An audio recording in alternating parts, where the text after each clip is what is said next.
Warum Alpha Life beim Kirchgemeindeaufbau? Heute interviewe ich René Aschimann, der mit mir zusammen die Alpha Life Treffen geleitet hat in diesem Jahr. Wir befinden uns hier im Kirchgemeindehaus Dürrenäsch, in dem Saal, in dem die Alpha Life Treffen stattgefunden haben. René, vielen Dank, dass du dich zur Verfügung stellst, mir einige Fragen zu beantworten. Was hat dich dazu bewogen, beim Alpha Life mitzuwirken? Also mir macht es immer enorm Freude, die Treffen zu organisieren und zu leiten, zusammen mit einem motivierten Team von über 10 Leuten. Ich erlebe es, die Abende herrscht immer eine ganz speziell schöne Stimmung und tolle Gemeinschaft. Alpha-Treffen beginnen immer mit einem feinen Nachtessen, dann singen wir einen Input, Gespräche in der Kleingruppe. Alpha-Treffen ist eine Serie von rund 10 interaktiven Treffen zu den Grundlagen des christlichen Glaubens.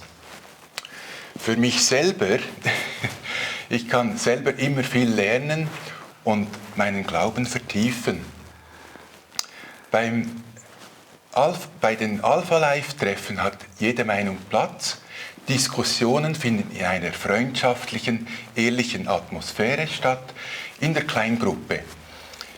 Das ist ungezwungen, macht niemanden Druck und bietet außerdem viel Spaß. Also Fragen dürfen gestellt werden.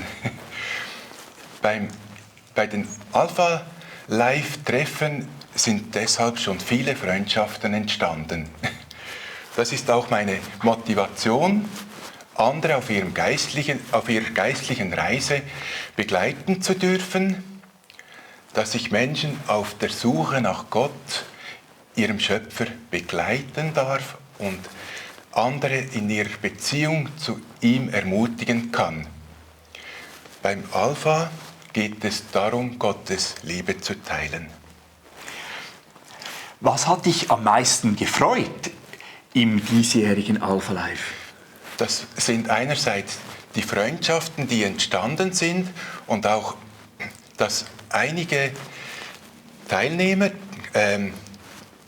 näher zu Gott gekommen sind und Gott kennenlernen durften. Und was empfandest du als größte Herausforderung?